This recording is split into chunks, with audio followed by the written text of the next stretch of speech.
मैं अब अगले सेशन की तरफ बढ़ रहा हूं।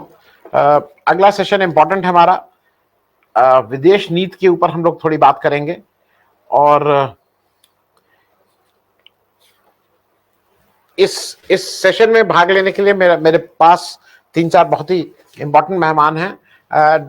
डॉक्टर चेतन शुक्ला हैं, IFS। आप विदेश नीति बहुत सालों तक आपने इस देश की संभाली। मेरे साथ इस्लाम सिद्दीकी साहब हैं। आप यूएसए से जुड़ रहे हैं। इस समय शायद वहाँ सुबह बहुत सुबह हो रही होगी। मैंने आग्रह किया इस्लाम साहब से कि भाई ये बात है।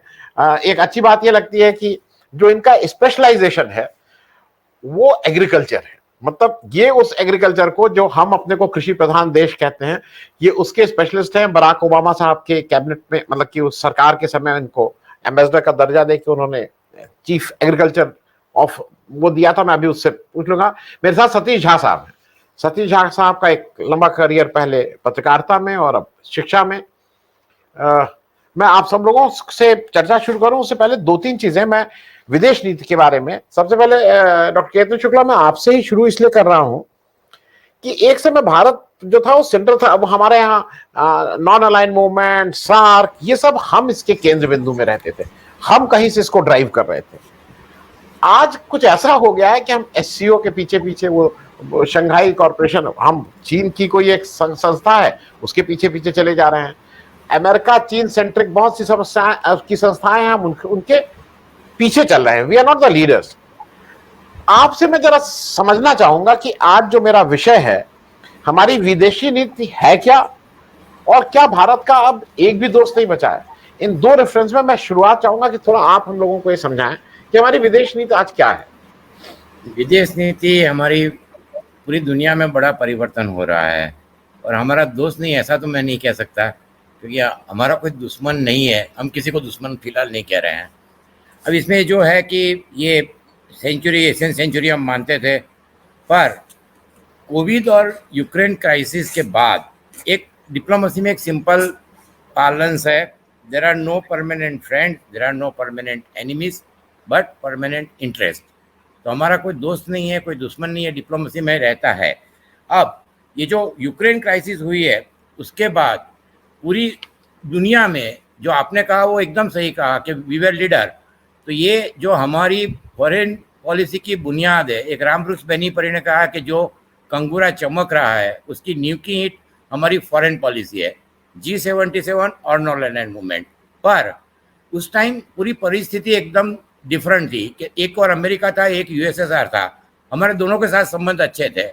अब जो नई परिस्थिति हुई है उसमें USSR, जो अब रशिया कहते हैं, तो रशिया चाइना का सब्सिडरी पार्टनर है, चाहे हम यदि उसको स्वीकार करें कि नहीं करें।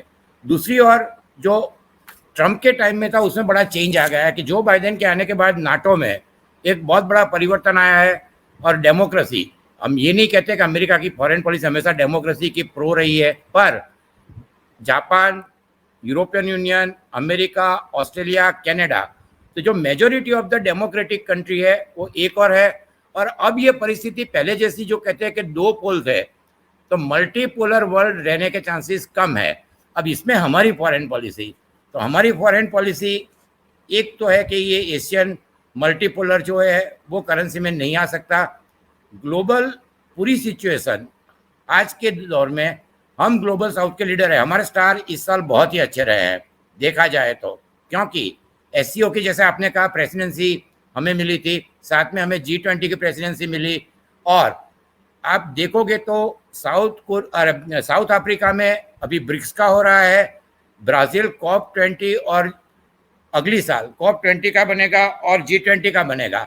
तो जो ग्लोबल साउथ है उसके पास अभी काफ़ी मेजोरिटी अच्छी प्रेसिडेंसी है। अब इसमें जो आपने क्वेश्चन किया उसका सबसे बड़ा प्रॉब्लम ये है कि भारत देश जो है वो उसकी जियो स्ट्रेटेजिक इंपॉर्टेंस बहुत ही ज़्यादा है जियो पोलिटिकल सिचुएशन में, पर चाइना एसेंडेंसी पे है।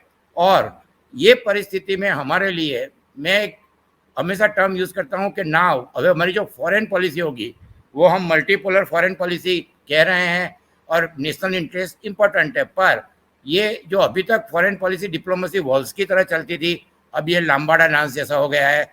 Each and every day we have to be very careful, क्योंकि ये हमेशा फॉरेन पॉलिसी में हमारी कुछ पॉजिटिव स्ट्रेंथ है, जैसे कि डेमोग्राफी। एक कॉम्टे ने, फ्रेंच फिलोसोफर ने वर्ड कॉइन किया था, डेमोग्राफिक एसेट। तो हमारा 142 करोड़ में यदि 10%, मैं ये इनकम में नहीं जाऊंगा, पर जो हमारे 10 करोड़ 14 करोड़ लोग हैं, तो उनकी इनकम में एक बहुत बड़ा पॉपुलेशन है। दूसरी चीज हमारी सबसे अच्छी है, वी आर वाइब्रेंट डेमोक्रेसी। हम डेमोक्रेसी है, ये सभी देश स्वीकार करते हैं। तो ये वाइब्रेंट डेमोक्रेसी और ये चीजें देखते हुए, और हमारा इकोनॉमिक पावर, और सबसे बड़ी अच्छी चीज है कि जो कम लोग उसको मेंशन करते, पर जो एनआरआई कि इंडियन आज के इसमें 10 से ज्यादा कंट्री के head of state, particularly even Portugal, Ireland, Britain and America में वाइस प्रेसिडेंट। तो जो एनआरए कम्युनिटी है उसका पर कैपिटा मीडियन अमेरिका में बहुत ही ज़्यादा है। तो ये सब देखते हुए जो एनआरआई है उनकी भी एक बहुत बड़ी कॉन्स्टिट्यूंसी है।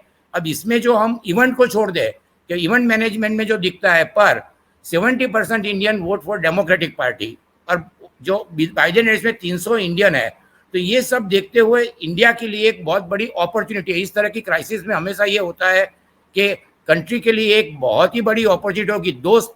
तो इसके लिए जो मैंने पहले आपको कहा कि हमारी आज़ादी के बाद हमने जो पॉलिसी रखी थी, सॉफ्ट पावर पॉलिसी, पर्टिकुलरली हमने कई प्रोग्राम किए, जैसे कि आईटेक किया, डिप्लोमेट के ट्रेन किया कई कंट्री को आज़ादी में। और हमारा कंट्री का सबसे बड़े टीआरपी है वो महात्मा गांधी है।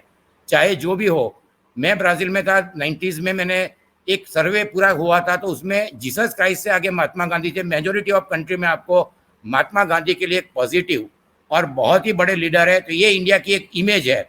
अब और एक चीज़ है कि हमारी सॉफ्ट पावर डिप्लोमेसी, तो जैसे यूरेशिया आपने कहा, तो ये दोनों कंट्री में डेफिनेटली आपकी बात सही है कि ब्रिक्स और एससीओ में चाइना का डोमिनेंस बहुत ज़्यादा है।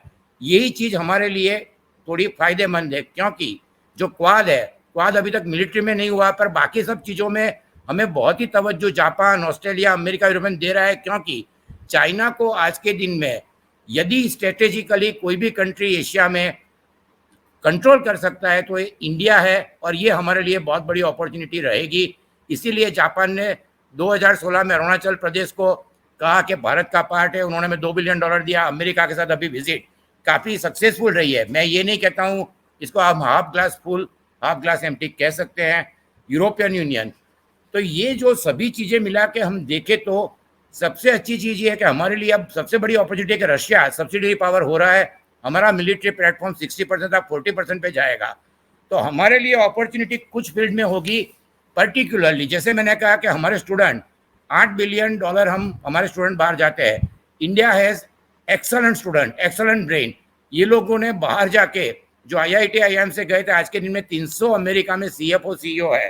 तो कुछ सेक्टर में जैसे कि IT, fintech, biotech, nanotech, semiconductor, quantum computer, ये सब में पर्टिकुलरली हमें अमेरिका के साथ जो भी ड्रोन और जेट का हुआ, अब ये जेट इंजन है 40 ईयर्स ओल्ड है, इसमें 10 मिलियन जो मैन पावर जॉब है वो अमेरिका को। हमें ये अब करना चाहिए कि टेक्नोलॉजी ट्रांसफ़र हो, इंडिया मैन्युफैक्चरिंग हब बने, और ये सब चीज़ें हमारे लिए बहुत इंपॉर्टेंट रहेगी। क्योंकि यदि आप पावरफुल हो तो सबसे इंपॉर्टेंट चाणक्य ने कहा है, सर्वगुणम कांचनम आश्रयते। आपकी इकोनॉमी स्ट्रांग होगी तभी आप सुपर पावर, अभी हम मिडिल पावर कहते हैं, सुपर पावर बन सकते हो। ये हम अचीव कर सकते हैं कि नहीं? तो मैं ये मानता हूँ कि हम अचीव कर सकते हैं, क्योंकि बांग्लादेश आपने देखा होगा पर कैपिटा इनकम में हमारे से आगे निकल गए। तो उसमें एक बहुत ही, पॉल क्रुगमन ने कहा है, it is perspiration not inspiration. 2 he sector थे, टेक्सटाइल एंड रेमिटेंसेस। हमारे यहाँ डाइवर्सिफाई बेस है। हमारी डिफेंस इंडस्ट्री इंडिपेंडेंट मीन्स आत्मनिर्भर होनी चाहिए, क्योंकि हमारे डिफेंस के जितने भी पब्लिक सेक्टर है और जितनी भी 40 ऑर्डिनेंस फैक्ट्री है, बहुत ही अच्छी मैन्युफैक्चरिंग फैसिलिटीज़ है। तो ये सब में टेक्नोलॉजी ट्रांसफ़र, यदि जैसे मैंने कहा कि चाइना एसेंड कर रहा है, और जैसे कि सेमीकंडक्टर चिप, और डेनमार्क और जापान ने भी चाइना के अगेंस्ट, तो ये सब लोग चिप के और उसमें चाइना को ब्लॉक करेंगे। रशिया के बाद अब चाइना का टर्न आएगा। तो हमारे लिए एक ब्रीदिंग स्पेस है कि चाइना की इकोनॉमी थोड़ी स्टटर कर रही है, ये भारत के लिए 5 या 10 साल का एक बहुत बड़ा देगा। तो जो आपने कहा दोस्त, हमारे सब दोस्त है, हमारी गुडविल बहुत ज़्यादा है। ये हमने 75 साल में गुडविल कमाई है। अब इसके ऊपर हमें एक बिल्ड करना पड़ेगा, और ये डू और डाई जैसी सिचुएशन रहेगी। क्योंकि फॉरेन पॉलिसी में आप देखोगे तो इजराइल या जर्मनी, सभी कंट्री 10 से 20 साल की फॉरेन पॉलिसी होती है, कंटिन्यूटी होती है, पॉलिटिकल पार्टी जो भी आए, और एक जो कंटिन्यूटी है बहुत इंपॉर्टेंट है। तो आगे हम ये कह सकते हैं कि फॉरेन पॉलिसी में मल्टीपोलर सिस्टम में एक चीज़ हमें हमेशा ध्यान रखनी पड़ेगी कि जैसे कि वॉर की सिचुएशन हुई थी तो 71 में इंदिरा गांधी ने रशिया के साथ एक ट्रीटी की थी। आगे जाके कुछ भी प्रॉब्लम होगा तो then we require very good friend, very good support, और ये अभी नहीं तो आगे 10 या 20 साल में सोच के हमें फॉरेन पॉलिसी करेंगे तो हमारे लिए बहुत ही अच्छी सुवर्ण तक है, सुवर्ण काल, अमृत काल जो भी कहे, पर समुद्र मंथन में हमेशा अमृत के पहले कुछ विष भी आता है, तो ये हमें ध्यान रखना पड़ेगा कि गोल्डन पीरियड हो हमारा। ठीक है, एक तो मैं थोड़ा जब नेक्स्ट राउंड में आऊंगा तो आपसे समझूंगा कि जो अमृत आने वाला है तो क्या अभी विष निकल रहा है, मतलब एक ये भी मैं समझूंगा आपसे, क्योंकि अभी जो हो रहा है वो हम लोगों को थोड़ा विष जैसा दिखाई दे रहा है। मेरे 2-3 ऑब्जर्वेशन है आपके उस पे डॉक्टर चेतन, वो मैं नेक्स्ट उसमें G20 सबका कहना है कि कोई अचीवमेंट नहीं है, वो रोटेशनल चेयरमैनशिप मिलती है, वो हमारी 17वीं या 18वीं बार में आई है, तो it is not an achievement जिसको हमारे देश में जो रूलिंग पार्टी है वो एज एन इवेंट करके उसको बेच रही है। दूसरा ये भी है कि वो इट इज प्योरली इकोनॉमिकल वो, और जिसके सारे पैरामीटर्स पे हम सबसे नीचे पायदान पे खड़े हैं। हमें उस G20 के सारे इकोनॉमिक पैरामीटर्स पे हम सबसे नीचे वाली पायदान पे खड़े हैं। हम क्यों उसमें हैं ये नहीं समझ में आता है। हम पिछले 10-20 साल में हम उसमें ऊपर भी नहीं उठ पाए हैं। दूसरा जो एक चीज आपसे जरा मैं भी समझना चाह रहा हूं, आप फॉरेन पॉलिसी के एक समय पूरा हैं, आपने उसको समझा है। जब आप जैसे मेरे एक दोस्त, 2 दोस्त यहां, मेरे दोस्त नहीं कहूंगा, मेरे सीनियर हैं ये लोग, सिद्दीकी साहब हैं और सतीश झा साहब। मैं जब हिंदुस्तान में बैठ के इतना समझ सकता हूं कि ट्रंप जी रिपब्लिकन हैं, बाइडेन जी डेमोक्रेट हैं, तो हमारे मोदी जी जब जाके वहां चुनाव प्रचार करने लगते हैं ट्रंप का कि अब की बार ट्रंप सरकार, तो ये तो एक बहुत प्रूडेंट, मतलब मेरा जो प्रधानी का इलेक्शन करता है ना उसके पास भी इतना पॉलिटिकल सेंस रहता है कि यार दूसरे का प्रचार मत करो जब जीतने वाला वो है। क्यों कर रहे थे? आई हैव नथिंग टू से। फिर एक चीज और जो है, ये जो शंघाई कॉरपोरेशन चीन डोमिनेटेड नहीं है, इट इज ये चीन की पूरी तरह से चीन की संस्था है भाई, हम उसमें घुसे हुए हैं, ये कोई डोमिनेटेड नहीं है। मैं अपने दर्शकों के, मैं अपनी भी क्लैरिटी ले लूंगा। इस्लाम सिद्दीकी साहब, मैं जरा आपसे, क्योंकि आप अमेरिका यूएसए से अच्छी टाई है, भारत के साथ लैंड ऑफ अपॉर्चुनिटी उसको लगता है, अमेरिका को आज लगता है कि हमारे पास नंबर्स इतने हैं इसलिए लैंड ऑफ अपॉर्चुनिटी है। उन्होंने जब मोदी जी को बुलाया स्टेट गेस्ट के लिए तो बैलेंस करने के लिए अपने फॉरेन मिनिस्टर, स्टेट सेक्रेटरी को उन्होंने तुरंत भेजा चीन कि जरा वहां बातचीत करके आ जाओ। उन्होंने जब बाइडेन जी जब उनको अब स्टेट बैंक्वेट, स्टेट बड़ा खाना खिला रहे थे, तो साथ में ओबामा जी से कहीं सीख भी दिलवा रहे थे कि आप जरा अपने यहाँ ये करिए। जब मोदी जी ने कहा कि हम एक ही क्वेश्चन आपके उससे लेंगे, तो जो एक क्वेश्चन लिया और उसके बाद आके जिस तरह से उस महिला पत्रकार को ट्रोल किया गया हमारे यहां से, जो हमारे यहां बहुत कॉमन चीज है, तो पूरा व्हाइट हाउस, पूरा अमेरिकन माइट उस पत्रकार के पीछे खड़ा हो गया। ना मैं आपसे ये इसलिए पूछ रहा हूं कि ये अमेरिका इज अ कंट्री, आप आज वहां हैं, वो अपना इंटरेस्ट देखेंगे और फॉरेन पॉलिसी में हर एक को अपना इंटरेस्ट देखना चाहिए। What we are going to get out of it, हम तो उनसे खरीद रहे हैं, तो एज एन इंडियन हमें क्या मिल रहा है, जरा मैं आपसे समझना चाहता हूं।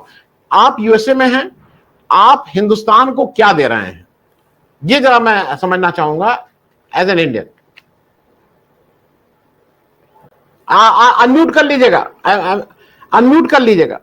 बहुत आपका सवाल जो बहुत अहम है, एंड आपके दर्शकों को मेरी तरफ से सलाम, नमस्ते, आदाब एंड सत श्री अकाल। मैं इसका जवाब जो है बहुत सिंपल सा है कि एज ए भारतीय अमेरिकन 50 साल से यहाँ अमेरिका, ज़्यादा से यहाँ अमेरिका में हूँ, और मैंने जो देखा है इंडिया और अमेरिका के जो रिलेशंस हैं वो हमेशा रहे हैं पब्लिक टू पब्लिक, यानी कि जो हमारे नागरिक हैं उनकी रिलेशनशिप बहुत स्ट्रांग रही है। अमेरिकन गवर्नमेंट की और भारतीय गवर्नमेंट की अप एंड डाउन रहती है, कभी हाई हुई कभी लो हुई, आजकल हाई है। मोदी जी का जो ट्रिप था ओवरऑल बहुत सक्सेसफुल रहा। इसमें जो है 2 चीज़ें हैं, एक तो जो है जो है रिलेशनशिप जो है वो बिजनेस रिलेटेड, जैसे हम कहते हैं कि उसके संबंध जो है बिजनेस के क्या है, वो जो है they are on the rise. And उसके लिए आई थिंक जैसे एम्बेसडर शुक्ला ने भी कहा कि जैसे टेक्नोलॉजी ट्रांसफर है, उसे इस तरह से देखना चाहिए कि शुरू में तो जैसे परचेज होगी, बाद में जो है फिर वो वहाँ पे लोकली जो है जॉब्स बढ़े हम इंडिया में, और वो जो नॉलेज ट्रांसफर है उससे वो बेनिफिट कर सके। तो आई थिंक ये जो हो रहा है ये ऐसे कंटिन्यूम, जो मैंने देखा कि जो ग्रीन रेवोल्यूशन 1960s में 70s में आई, वो जो है it was mainly A transfer of technology from America, जो ग्रीन रेवोल्यूशन की गई, और वहाँ पे जो है इंडिया जो है from instead of importing country it became agriculture export country. उसी तरह से जो है डिफेंस में, मैन्युफैक्चरिंग में एंड ऑल जॉब में इंडिया का जो ट्रांजिशन है from a middle power to super power, I think for that cooperation between India और अमेरिका के सामने बहुत जरूरी है। ये आपने जो डेमोक्रेसी का सवाल वो सबरीना सिद्दीकी का पूछा, वो भी बहुत अहम है। हमारी जो वैल्यूज हैं वो को इंसाइट करती हैं। India is known as a democracy for the last 75 years। मैं जो हूँ, जो मेरे पर बर्डन है, I think Modi ji and other have called previous कि हम लोग जो हैं इस कंट्री में 40 लाख के करीब जो इंडियंस हैं, भारतीय इंडियन, वो we are ambassadors of India in this country. We want the best relations हम दोनों के कंट्री में रहे। इसको देखते हुए बहुत इंपॉर्टेंट है कि हम जो है अपनी पॉलिसीज कंटिन्यू करें, जो है democracy, rule of law and also treatment of all majority and minority same. I think India is known as Mr. Shukla ne kiya, not only Mahatma Gandhi, but I will add Taj Mahal as well as yoga. So I think ये चीजें जो हैं India की reputation अच्छी बनी है। अगर India goes from a लोकतंत्र to a autocracy in which denies both मानव अधिकार और also धार्मिक अधिकार for minorities, ये जो है अच्छा नहीं होगा। जो वो टेम्पर टेंट्रम जो सबरीना सिद्दीकी के क्वेश्चन एक सवाल पूछा था, वो इंडिया में जैसा हुआ, वो जो है that was a very poor display of foreign policy. Foreign policy में कहावत है कि आप जो है एक जो है speak softly but carry a long stick. एक आप जो है बहुत ही नरमी से बोलें, लेकिन आपके साथ हाथ में एक स्टिक हो, वो फॉरेन पॉलिसी के लिए बेस्ट होती है। वही मेरी एडवाइस रहेगी। अच्छा, दूसरा ये है कि अगर भारतीय नागरिकों को यहाँ पे इस वक्त हमारा चार्ज बहुत सिंपल सा है, we are American but we are also origin में we are proud to be American, proud to be भारतीय। लेकिन अगर हमसे ये कहा जाए कि आप हर एक पॉलिसी को सपोर्ट करें, मैं 100% गारंटी दे सकता हूँ कि मेरे बच्चे, 3 बच्चे जो यहाँ पैदा हुए हैं, वो नहीं करेंगे पॉलिसी, अगर वो पॉलिसी इंडिया की अन्याय की होंगी माइनॉरिटी के साथ, या जो है वो पॉलिसीज होंगी जो धार्मिक एंड राइट्स को और मानव राइट्स को डिनाई करेंगी for millions of Indian citizens. वो जो है उसके लिए हमें ऐसा इस कश्मकश में न डालें कि हम जो उस तरह की गैर कानूनी पॉलिसी को सपोर्ट करें and we can still be good Indians. इसलिए कि हम भी तो जो इस कंट्री में हमने मस्जिदें बनाई हैं, मंदिर बनाए हैं, गुरुद्वारे बनाए हैं, हमें फुल फ्रीडम है। वही फ्रीडम जो है इंडिया में थी आज तक 75 years, वो जो है कंटिन्यू करना चाहिए। ये मेरा शॉर्ट एनालिसिस होगा। But I think the relationship between America and India are important for India's benefit in terms of the economic development and for our benefit in terms of more business and more jobs in the US.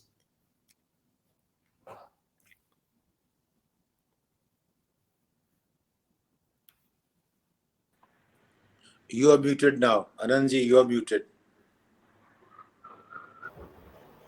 माफ कीजिएगा, माफ कीजिएगा, मैं साहु साहब आपके साथ पास आ रहा हूं। मैं ये बात इसलिए आपसे पूछ रहा हूं कि आपने प्रेसिडेंट, वाइस प्रेसिडेंट, इन लोगों के साथ काम किया, बहुत लंबा अनुभव रहा। एक चीज जो बार बार जहन में आती है कि हम लोग खुश होते हैं कि टेक्नोलॉजी ट्रांसफर हो रहा है, चाहे रशिया से हो, चाहे अमेरिका से हो, चाहे जर्मनी से हो। आज जैसा इस्लाम सिद्दीकी साहब कह रहे हैं कि 50 साल पहले हमने ग्रीन रेवोल्यूशन तक की टेक्नोलॉजी ट्रांसफर की थी। हमारे यहाँ R&D कभी होगी? कभी हम अपने R&D को भी ये मानेंगे कि भाई हमारे R&D में पैसा लगाओ, यहाँ पे हम विश्व गुरु बन रहे हैं, हम अपने को कह रहे हैं कि हम 5th largest economy in the world, दुनिया में हम सबसे बड़े पॉपुलेशन, हमारे यहाँ कब वो दिन आएगा कि हम से केवल टेक्नोलॉजी ट्रांसफर करके ही खुश होते रहेंगे? एक तो प्रश्न ये है आपसे, और दूसरा प्रश्न ये है कि हमारे अपने इमीडिएट पड़ोसियों से स्ट्रेन रिलेशन है। अब उसको माने और चाहे ना माने, it is not a normal relation. हम नेपाल तक से तो हमारे रिलेशन इस समय ठीक नहीं है। ये एक झगड़ालू पड़ोसी नहीं होता। आप अपने अगल बगल देख लीजिए, कोई आता बहुत अच्छा है, कोई आ जाता है तो ऐसा झगड़ालू होता है कि सब लोग त्राही त्राही कर लेते हैं।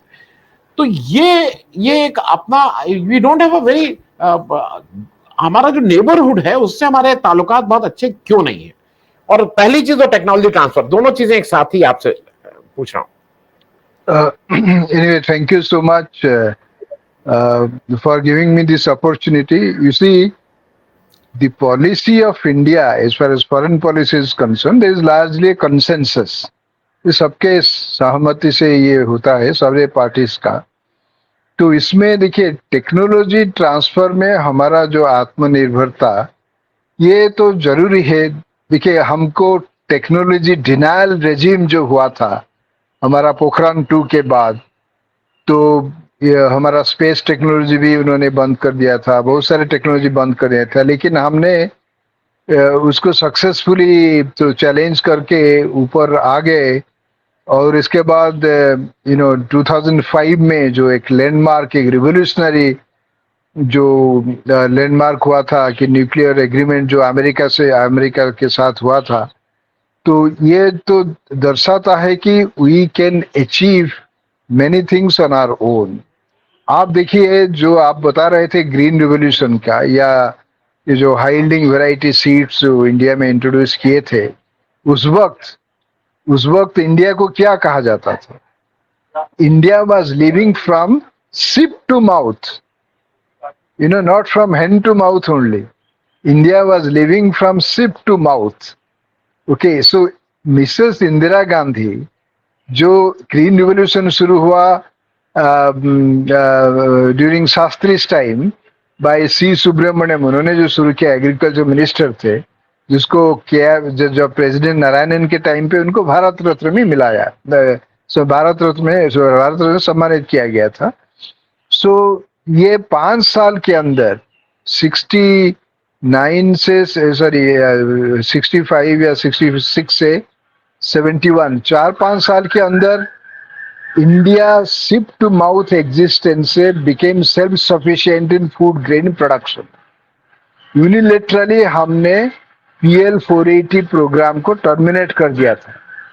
It is well documented fact. तो हम आत्मनिर्भर हो गए थे in terms of food production.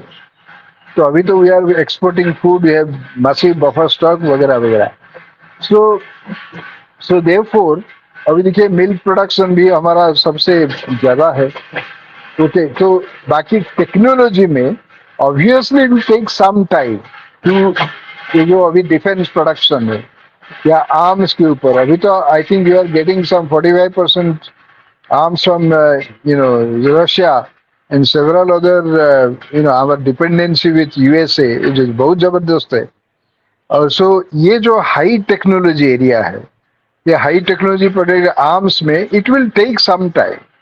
सी अभी देखिए, we are getting the engine, वो जो तेजास के लिए जो भी है, ड्रोन्स भी कुछ आ रहा है। और अच्छा, सो तो साइंस एंड टेक्नोलॉजी फील्ड में ये तो पक्का, it will take some time. There is no doubt about it, and it's actually towards that goal we are marching.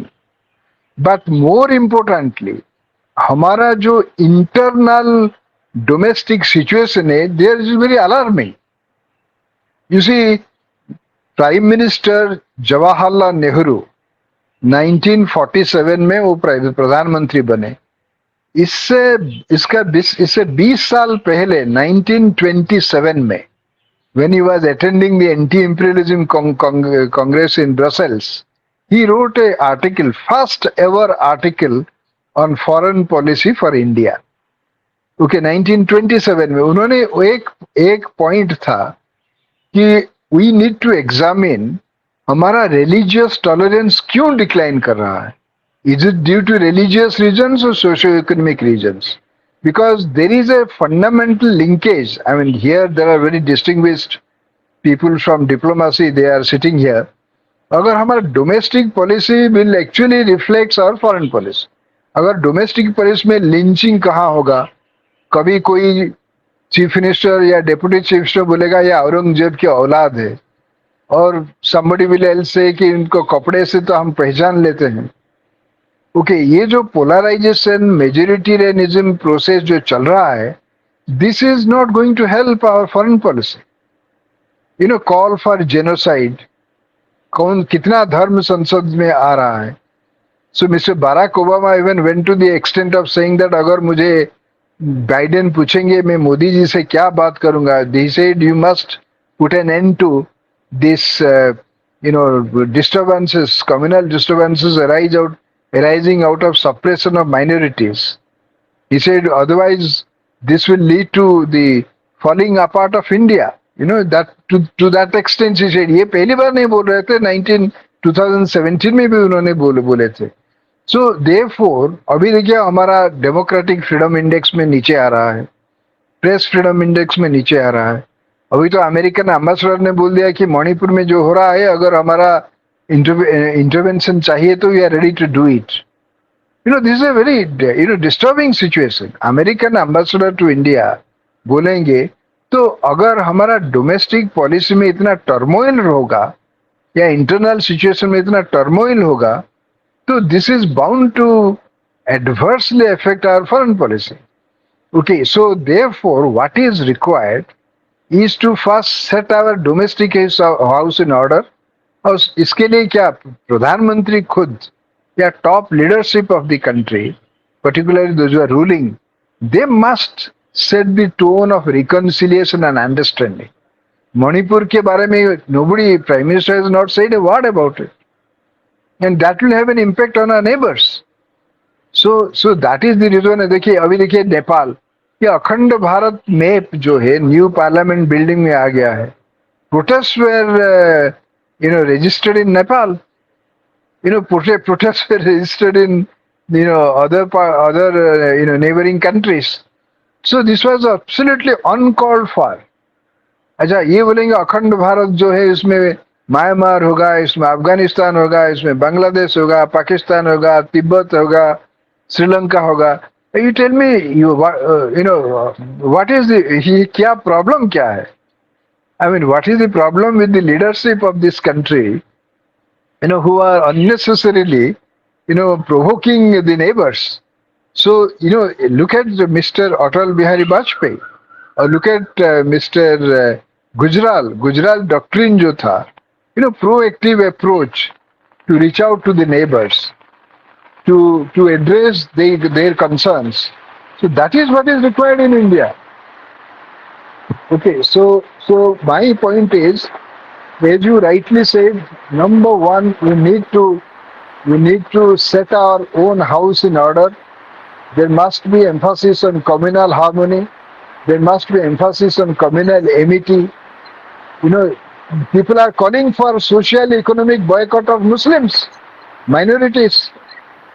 अच्छा, किसी को बुलडोजर लगा दिया जा रहा है to demolish the houses of the minorities, और पता नहीं किस किस का demolish कर रहे हैं.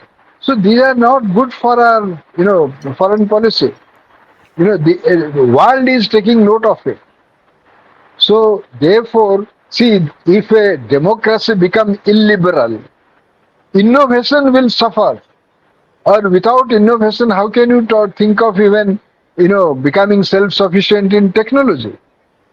So therefore, the leadership must intervene. The leadership must intervene to set things right, at least at the domestic front, and to address the unnecessary जो अखंड भारत issue ले आए, and nobody tried to address it, and there are completely uncalled for, needless restlessness among our neighbors. So therefore we need to be very, very careful. This big brotherly attitude will never help. This kind of expansionism जो अखंड Bharat image में जो हमको मिला देखने के लिए, it is absolutely going against the very grain of India, very idea of India. I remember Dr. S. Radhakrishnan in the Constituent Assembly when on that, great day, 14th August 1947, when he spoke, he said, India is dedicated to Vishwa Kalyan. We are talking about Vishwa Guru. Vishwa Guru is a very patronizing term. Nobody will like it. So when, that Vishwa Kalyan when he was talking about, and we had a great role to play during that time, during Nehru's time. We played a great role during Korean War, during Suez Crisis. Nehru's image was so high because of his, interventions, positive interventions for peace. So that kind of leadership is required in India now. Otherwise, our neighbors would be, certainly, they will definitely have a sore feeling against us. So that ethos of our freedom struggle needs to be restored to reassure that we are for Vishwa Kalyan, we are not going to be there as Vishwa Guru. This is the key to the foreign policy of India. And we need to hark back to those great days, So that is what I wanted to suggest. जी मैं फिर से आता हूं आपके पास। इसके पहले मैं आगे बढ़ूं, मेरे एक दोस्त हैं, मैं हर उस सेशन में कर रहा हूं, वो शेर व शायरी के बहुत शौकीन है, तो उन्होंने हर सेशन के लिए एक एक शेर भेजा हुआ है और उनका कहना है कि आप जो सेशन में बात कर रहे हैं उस लिस्ट में आ जाएगा। उन्होंने इस सेशन के लिए कहा है, अजमते मुल्क इस सियासत के हाथ नीलाम हो रही है। उन्होंने इस सेशन का कहा था। सतीश जी, मैं आपके पास आ रहा हूं, मैं एक चीज जरा सतीश जी आपसे समझ लूं। आप हिंदुस्तान इतने दिन रहे, पत्रकारिता किया, एजुकेशन में है, अमेरिका रहते हैं, मुझे एक दो चीजें जरा बताइए। एक तो जो अब फॉरेन मिनिस्टर का जो रोल है या फॉरेन मिनिस्ट्री का जो रोल है और एम्बेसडर्स के भी रोल है, वो थोड़े और बढ़ गए हैं, क्योंकि एक तो डिफेंस में आज अगर फॉरेन मिनिस्ट्री का काम हरदम चलता रहता है, लड़ाई तो रक्षा मंत्री कर लेगा लेकिन खत्म तो उसको विदेश मंत्री ही कराएगा। It is a fact. वो लड़ाई जो भी कर लीजिए and it will and on the table of the foreign minister. दूसरा कॉमर्स, ये दो ऐसे हैं जो अब इनकी बास्केट में बहुत ज्यादा भर गया है। मुझे हरदम ये लगता है कि भारत में बहुत heavy weights, politically very heavy weight विदेश मंत्री होते थे। मतलब all the prime ministers barring if I am not wrong, जो देवेगौड़ा साहब थे, हर आदमी कभी ना कभी प्राइम मिनिस्टर इस देश का फॉरेन मिनिस्टर भी रहा है at some point of time. या तो ऐसे समय में मैं दो चीजें बहुत स्पेसिफिक पूछ रहा हूं। एक बात कही थी, मेरे किसी सेशन में हुई थी, 71 में लोग कहते हैं कि इंडिया रशिया ट्रीटी हुई, इंदिरा जी ने करा दी।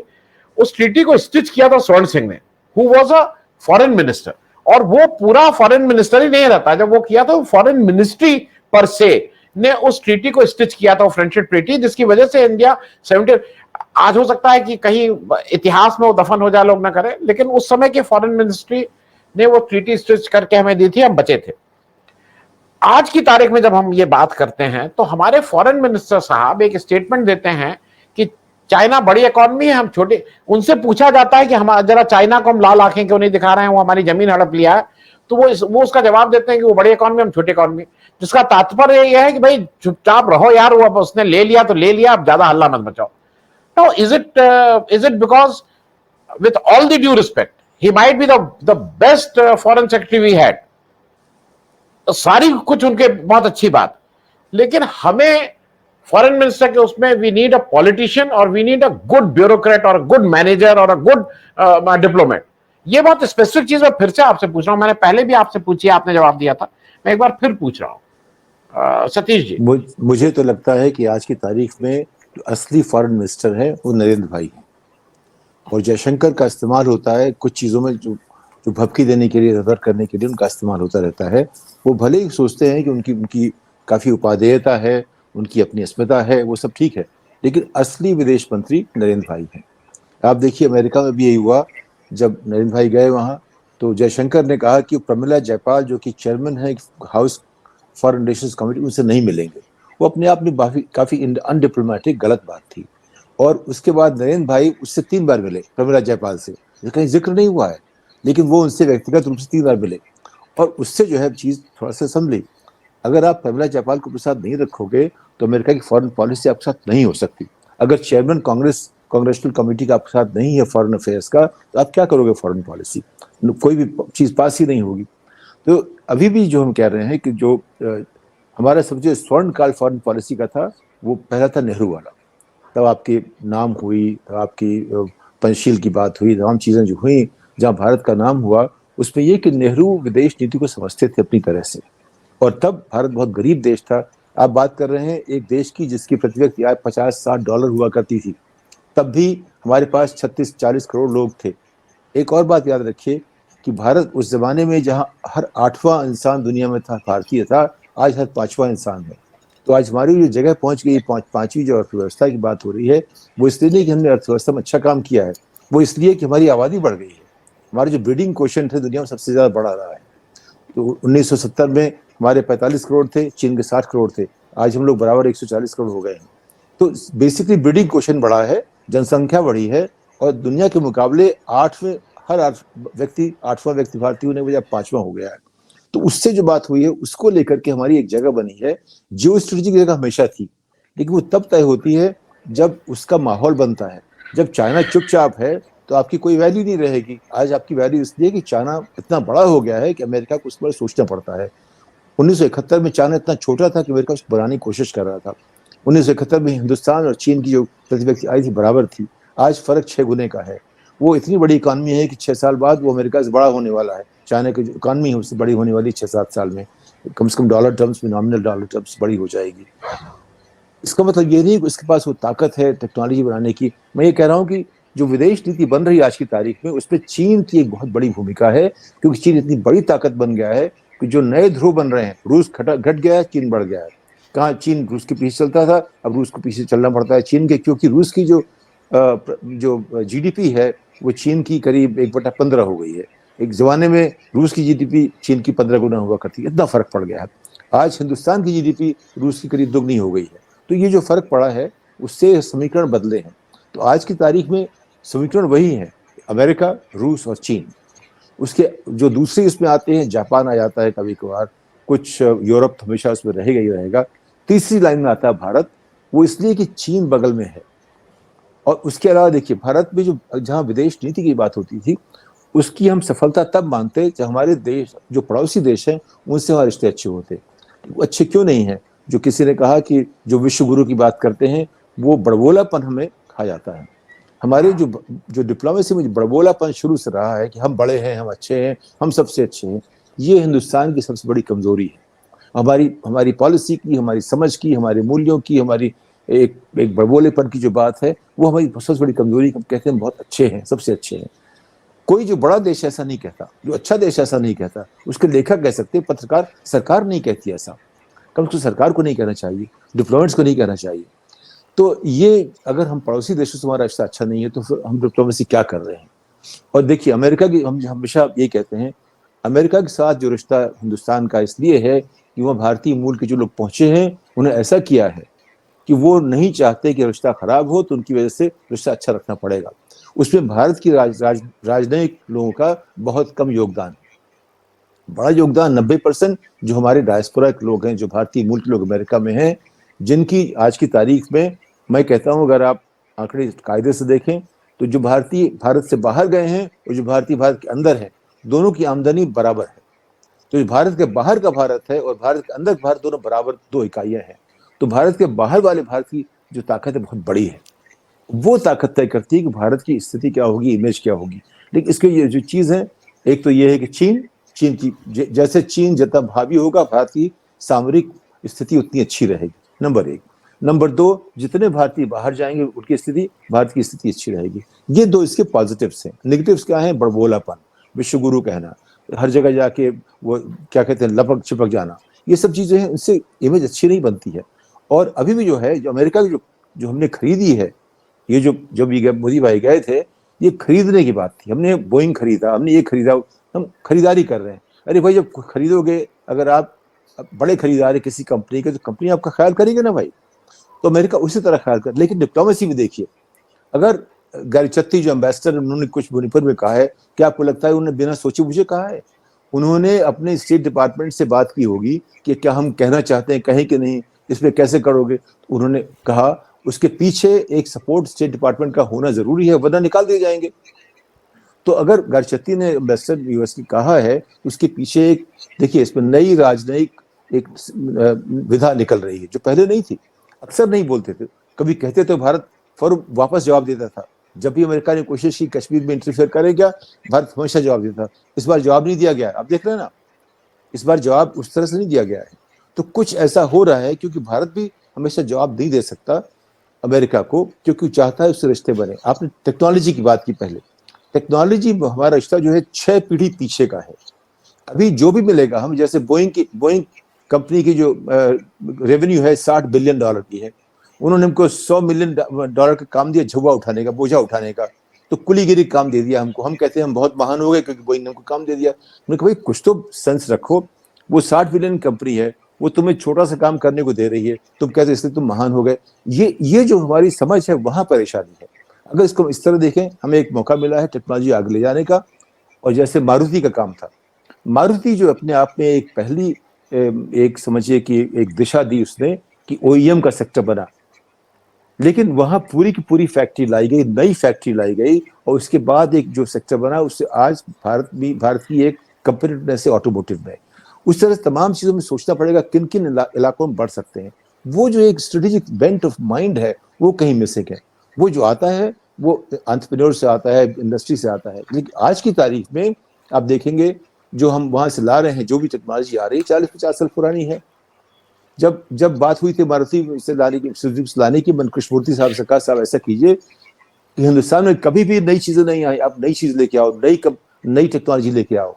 तो उन्होंने लोगों को भेजा, सुजुकी तैयार था उनको पुरानी देखने के लिए, उन्होंने कहा नहीं हमको नई चाहिए। उसमें देरी भी हुई, तो नई जो आई उससे थोड़ा आगे बढ़े।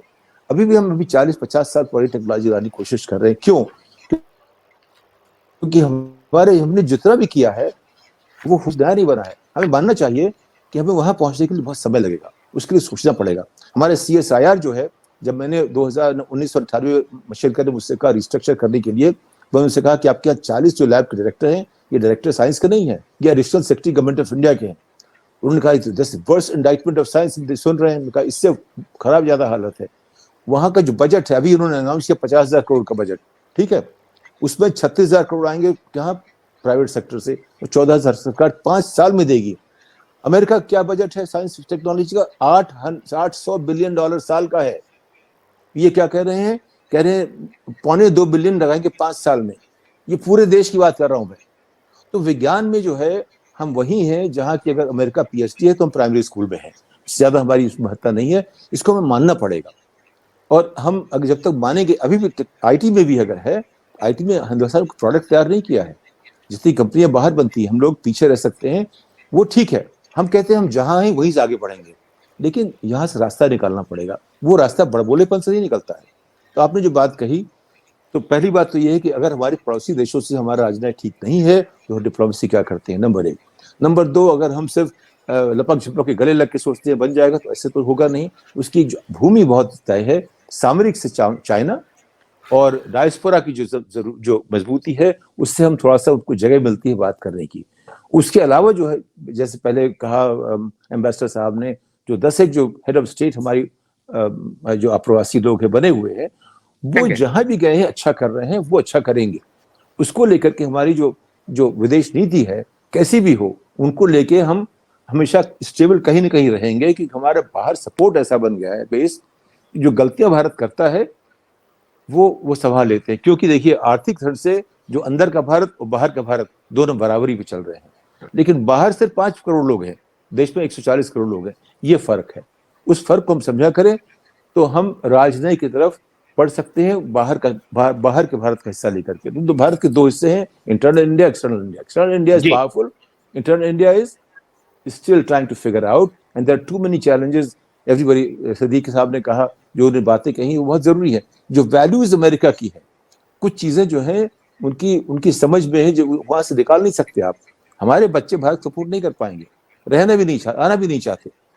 कहते उस देश में ऐसा है क्या? सब कुछ जो है देख के बहुत दुख होता है।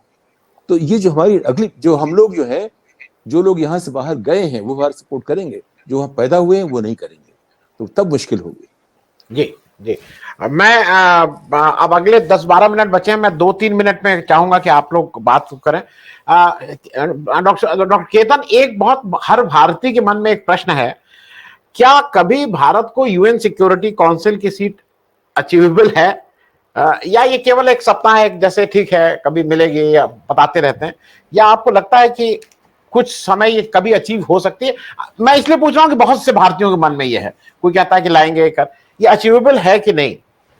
देखिए है कि अभी 1 दशक तक तो नहीं मिल सकती यदि प्रैग्मेटिक वे में देखें तो, क्योंकि जैसे कि इस्लाम साहब ने कहा और साहू साहब ने कहा, 3 चीज़ें डिप्लोमेसी में इम्पोर्टेंट है। एक, किसी भी कंट्री के इंटरनल पॉलिटिक्स में कभी इंटरफेयर नहीं करना चाहिए।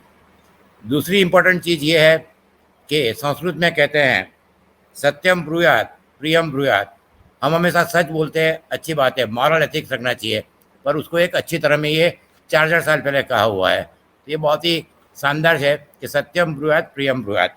तीसरी चीज़, आज के दिन में ये जो फुकिया माने का ग्लोबल विलेज, तो हम वसुधैव कुटुंबकम की बात करते हैं जो साहू साहब ने कहा, पर अब ये पूरा 10 साल में पूरा कॉन्टेक्स्ट चेंज हो गया है, उसने अभी नई किताब लिखी है। तो इस परिप्रेक्ष्य में मैं ये कहता हूँ कि आपने जो कहा टेक्नोलॉजी ट्रांसफर, जो साहू साहब ने कहा और झा साहब ने कहा, पर टेक्नोलॉजी ट्रांसफर जो ड्रोन ये आ रही है 40 साल पुरानी है। टेक्नोलॉजी ट्रांसफर में हमेशा डिफेंस में जब डील होता है तो एक टीओटी का अलग क्लॉज होता है, and you should take newest technology, ये एक स्टैंडर्ड रूल है, ये हर एक डिफेंस में होता है, इसलिए नेगोशिएशन में 10 साल लगते हैं। दूसरी चीज, आपने जो कहा, उन्होंने जो बजट का कहा, आईआईटी के जितने ग्रेजुएट होते हैं, it's a premium institute in the world, पर जितने भी बीटेक है वो इधर इकोनॉमी से रघुराव जितना का, नंदा के जो लॉयर है, and they all are in not in technology field, MTech करते हैं। उसके बाद हमारा डिफेंस का जो, और बाकी डिफेंस के सिवा भी ओवरऑल रिसर्च बजट है बहुत ही कम है, इसमें बिलियंस ऑफ डॉलर लगते हैं, वो लगाने पड़ते हैं। और जैसे इजराइल ने किया है, हमारे से इजराइल का आईटी एक्सपोर्ट ज़्यादा है, क्यों है? क्योंकि हम आईटी में बैकडोर में है, वहाँ सब रिसर्च सेंटर है और उनका 10% टेक्नोलॉजी स्टाफ है। तो इजराइल में एक बहुत अच्छी सिस्टम है, बहुत बड़ी अच्छी किताब है, मैंने कई बार हायर लेवल पे भी दी है, कि डिफेंस में वो 1% को निकाल देते हैं कर्नल लेवल पे, and they start their startup, and then they make, last जो पेंटियम की बात धमकी चिप के बाद बनी, वो एक कर्नल इजराइल के बनाई थी। और चौथी चीज R&D, आप जो कह रहे हो सबसे इंपॉर्टेंट है, क्योंकि अभी पूरा रिवॉल्यूशन हो रहा है, तो हमारे लिए एक स्टेज बनता है। तो चाइना ने 3000 लोगों को 1 करोड़ साइनिंग अमाउंट करके वापस बुलाया था। तो हमारे एक तो NRIs, अच्छी बात है, टेक्नोलॉजी वापस आनी चाहिए, दे शुड इन्वेस्ट मोर, क्योंकि हमारा रेमिटेंसीज है वो तो आपको पता है कि 70% तो मिडल ईस्ट और वहाँ से आता है। तो इजराइल की तरह यदि हमें आगे जाके करना है तो इजराइल से सीखना चाहिए। और दूसरा, चाइना से 70 से 2000 तक, अमेरिका की निक्सन की विजिट बाद उन्होंने कोई स्टेटमेंट नहीं दिया, अपना पूरा मैन्युफैक्चरिंग हब बनाया और आगे आए। हमारे पास 10 साल है, we should do R&D, we should invest, and हम डिस्कस करते रहेंगे, ये से नहीं होगा, पॉलिसी बननी चाहिए, इम्प्लीमेंट होनी चाहिए, और इसमें कोई लंबा चौड़ा टाइम नहीं मिलेगा। वी हैव 10 और 15 years window and we must use it, that is the most important thing. बाकी तो हम हमेशा, we are very nice in philosophical discussion and we talk lot of things, but ideally ये नहीं करेंगे तो ये बहुत ही क्रूशियल टाइम है। मैं हमेशा कहता हूँ कि 75 से 100, जैसे आप कह रहे थे, तो जैसे विष्णु भगवान ने अमृत पिला दिया था, तो ये 15 साल में if we have visionary leadership, pragmatic foreign policy, we can achieve it. जैसे बांग्लादेश हमारे से आगे निकला, हम चाइना से 50% पहुँच जाए, तो then we will be a super power. UN security council की सीट 20 साल बाद मिल सकती है, जैसे Japan, Germany, they are not military power, they are economic power, but everyone से दे विल ऑल्सो ज्वाइन। तो ये हमें करना पड़ेगा। गुडविल है, we have very good leverage. मैंने अफ्रीका में भी देखा है कि कई कंट्री में 100 MP इंडिया में पड़े हुए थे, कई कंट्री के जनरल वहाँ हमारे यहाँ ट्रेन हुए हैं, तो एक हमें उनके स्टूडेंट भी इंडिया में लाने चाहिए। और जो हमारा, मैंने कहा ना, सॉफ्ट पावर, आप CS, एक चीज़ मैं अब 50-30 सेकंड खत्म करता हूँ, कि सेंट्रल एशिया, ब्रिक्स और ये सब में हम G20 में हमारी जरूर इसलिए है कि अमेरिका के लिए भी इम्पोर्टेंट है। 40% गैर in central Asia, Africa, precious metal, तो इंडिया रहने से एक चाइना को counter balance, we are not, China is aggressive, पर 33 country are in debt trap of China. तो हमारे लिए सब अपॉर्चुनिटी है, ये 10 साल में हमें करनी पड़ेगी। जैसे आप इस्लाम साहब ने भी कहा, सबने कहा अपॉर्चुनिटी है, we require vision, pragmatism, clarity and will to do it. जैसे इसराइल ने किया था कि ट्रैक्टर से उन्होंने टैंक बनाई थी, आप इनकी 47 से आगे हिस्ट्री पढ़ोगे तो हम भी कर सकते हैं। बांग्लादेश हमारे से आगे कैपिटा बनी की, तो why can not we do, we can do. But only thing is NRIs are doing very good in foreign countries, same people are in India also। तो ये हो सकता है, बस एक विजन, क्लैरिटी एंड प्रैग्मेटिज्म की जरूरत है। Thank you, thank you. Islam साहब, एक चीज आपसे जरा पूछ लें, दुनिया में के लिए भारत की सबसे इंपॉर्टेंट चीज क्या है? मैं इसलिए पूछ रहा हूं, भारत की पॉपुलेशन, क्योंकि हम बड़े बड़े आप बजा रहे हैं, अब तो हम चीन को भी पीछे छोड़ने जा रहे हैं, भारत की इकोनॉमी या भारत की डेमोक्रेसी? मैं एक अगर चीज कोई हो, मतलब जो पूरी दुनिया में, मैं गांधी को नहीं बोल रहा हूं, मैं बुद्ध को नहीं बोल रहा हूं, क्योंकि गांधी और बुद्ध तो इस देश को हैं, अगर कहीं आप जाएंगे तो आपकी आइडेंटिटी उनसे है, लेकिन इन तीन चीजों, पॉपुलेशन, इकोनॉमी और डेमोक्रेसी। अनम्यूट कर लीजिएगा, अनम्यूट कर लीजिएगा। मेरे लिहाज से आई थिंक डेमोक्रेसी जो है that is the most important factor. उसमें मैं एक और ऐड करूंगा, हमारा जो पिछले 75 साल से नॉन अलाइंड जो है गुट निरपेक्ष पॉलिसी जो है, वो जो है इंडिया का एसेट है। वो जो है, जैसे कई स्पीकर्स ने कहा कि वो उसकी वजह से हम ग्लोबल साउथ के लीडर्स भी हैं। नेहरू जी की जो पॉलिसीज जो स्टार्ट हुई थी, सभी गवर्नमेंट ने इंक्लूडिंग वाजपेयी साहब ने उसे कंटिन्यू किया। अब ये जो आजकल का ये गुट में जो जैसे स्पेशली क्वाड का शुरू हुआ है, अब ये जो है और कुछ और डिस्कशन हो रहे हैं, NATO plus, which I think सब कुछ सुना होगा। अगर नेटो का एक्सपेंशन का भी बाइडेन साहब सोच रहे हैं, वो जो है उसको अगर वो होता है तो देन इंडिया की जो लीडरशिप जो है ग्लोबल साउथ में अराउंड द वर्ल्ड, वो जो है क्वेश्चन में आ जाएगी, हमने इस एक गुट को जोड़ लिया है। तो मैं समझता हूँ that is the democracy and continuation of our non-aligned policy. This can put India back on the map and also in the United Nations Security Council. This is number one. Number two, जो India के some major strength है, I think population is actually not an asset, it's a liability. उसके जो है growth के लिए, per capita income के लिए, उनको जॉब्स के लिए और उनके जो है स्कूलिंग के लिए, खाने सब जो है वो उसके लिए जो है जितने गेन्स होते हैं हमारी इकोनॉमी में, दे आर वाइप्ड आउट, इसलिए कि हमारी पॉपुलेशन बढ़ती जा रही है। तो उसको देखते हुए I think population is not an asset. तो ये जो इसको देखते हुए I think we should continue. And सबसे बड़ा, कई लोगों ने कहा, मैं बहुत एम्फसाइज करता हूँ, हमारी जो इंडियन डायस्पोरा है पूरे वर्ल्ड में, वो जो है that actually is an asset. We should continue and we should not put them into some kind of position where we have to take or speak out against Indian government. This is, मैं 50 साल से ज्यादा यहाँ रहा हूँ, मैं काफी active हूँ इंडियन अफेयर्स में, पॉलिटिक्स में, अमेरिकन पॉलिटिक्स में। उसमें सबसे बड़ा एसेट जो हमारा रहा है, जैसे अभी कहा कि जो हमारा न्यूक्लियर एग्रीमेंट था, there was no dissenting voice. All Indian जो डायस्पोरा थे यहाँ पे अमेरिका में, सभी जो सपोर्ट कर रहे थे। अब जो मोदी जी आते हैं इस बाइडेन को विजिट करने, डिमॉन्स्ट्रेशंस हो रहे हैं, और जो है 75 मेंबर्स ऑफ कांग्रेस कह रहे हैं democracy in danger in India. वो जो हो रहा है डेवलपमेंट, उसको अगर खत्म नहीं किया गया तो उसकी वजह से आई थिंक इंडिया की लीडरशिप जो है और जो इमेज है उसको काफी बड़ा नुकसान पड़ेगा। जी जी, एसएन साहू साहब, मैं एक ये वाले प्रश्न आपके एक्सपीरियंस से हैं, मुझे सिर्फ ये बता दीजिए कि देश का जो सर्वोच्च पद, 2 पद हैं, प्रेसिडेंट और वाइस प्रेसिडेंट, या ये भी इंपॉर्टेंट है विदेश नीति के लिए, क्योंकि देश के कुछ प्रेसिडेंट और वाइस प्रेसिडेंट का पद इतना बड़ा था कि देखिए, हिंदुस्तान का प्रेसिडेंट वाइस प्रेसिडेंट कहीं भी जाएगा तो इतनी बड़ी पॉपुलेशन, इतनी बड़ी डेमोक्रेसी का है, तो वो इज्जत तो मिलेगी, लेकिन अगर उसमें कॉम्पिटेंस है तो वो कुछ और एक्स्ट्रा माइल चल सकता है। मैं ज्यादा नाम नहीं लूंगा, राधा कृष्णन साहब, नारायणन साहब, एपी अब्दुल, बहुत से ऐसे नाम हैं जिससे लगता है, आपको लगता है कि हम लोगों को इस पे भी थोड़ा ध्यान देना चाहिए कि हमारे प्रेसिडेंट वाइस प्रेसिडेंट इंटरनली नहीं, एक्सटर्नली भी इंपॉर्टेंट है देश की फॉरेन पॉलिसी के लिए? नो, अच्छा, आप सुनाई दे रहा है?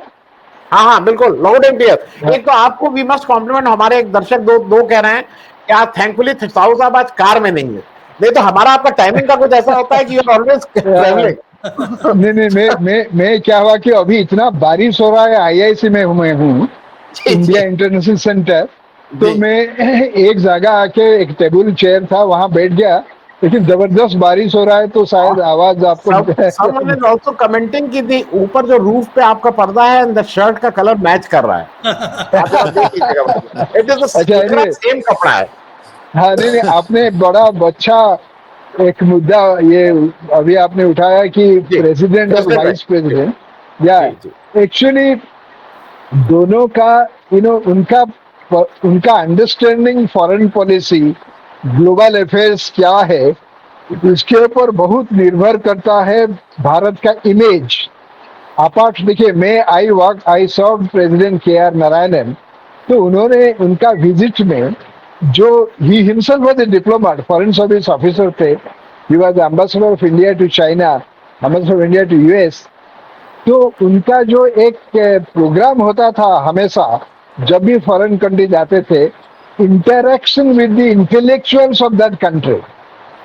वो जो इंटरेक्शन होता था उसमें कोई स्ट्रक्चर्ड प्रोग्राम नहीं था, पूरा फ्री फ्लोइंग क्वेश्चंस वो लेते थे, आंसर करते थे, और इतना प्रभाव होता था, ही सो देयरफॉर ये हमारा जो फॉरेन ऑफिस है, मिनिस्टर ऑफ एक्सटर्नल अफेयर्स, वो तो ब्रीफ करते हैं प्रेसिडेंट को, वाइस प्रेसिडेंट को before the foreign trip. But to my mind, both president and vice president can play effective role अगर उनका जो स्टाफ है, पर्सनल स्टाफ, उनको अगर अपार्ट फ्रॉम MEA से जो इनपुट आता है उसके अलावा बाकी सारे इनपुट अगर देंगे तो इसका प्रभाव बहुत होगा। जैसे कि मैं आपको एक छोटा सा एग्जांपल देता हूँ। मिस्टर KR नारायणन फ्रांस गए थे स्टेट विजिट पे, तो उन्होंने कहा कि एक बैंक्वेट स्पीच ड्राफ्ट करने के लिए, बैंक्वेट से MEA से आया था, मिनिस्टर ऑफ एक्सटर्नल अफेयर्स आया था, उन्होंने मुझे दे दिया, उन्होंने कहा you just have a look at it. तो मैंने क्या किया, I had a from my own reading of history, I knew that Tipu Sultan and Napoleon, they were corresponding to form a alliance to throw British rulers out of India।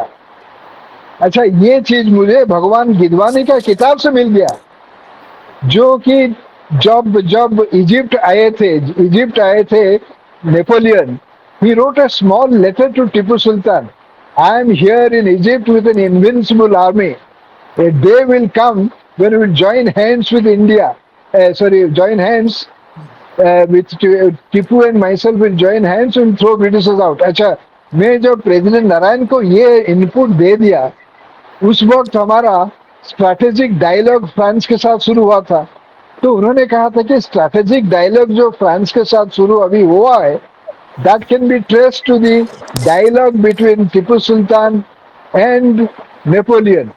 I tell you, ये point जब banquet speech में बोल दिया Mister KR Narayanan, the president Chirac उस वक्त थे, he became so happy because for them Napoleon is a national hero।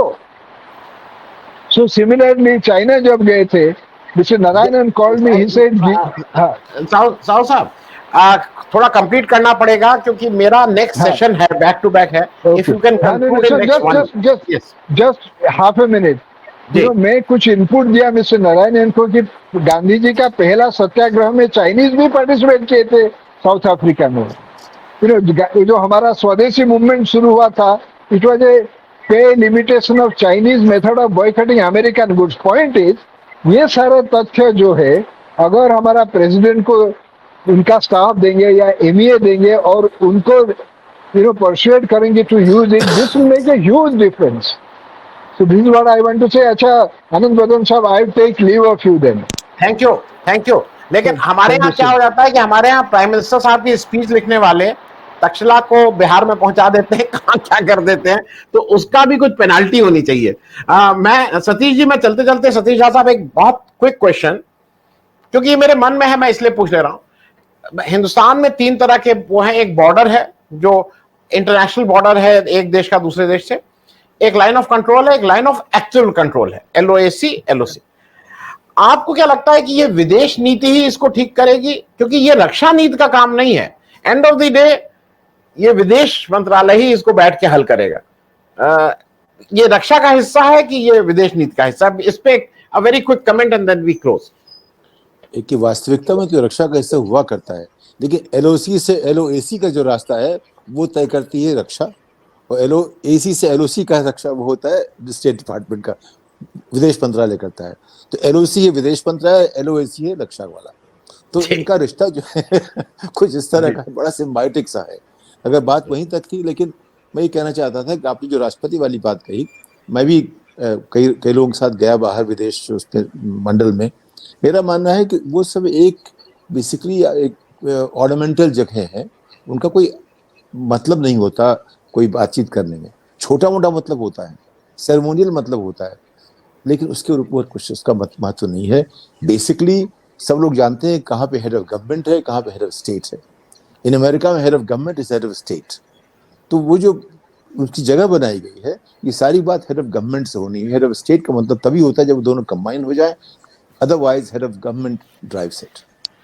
Ji, thank you so much. आप सब लोगों का इस चर्चा में भाग लेने के लिए बहुत बहुत धन्यवाद।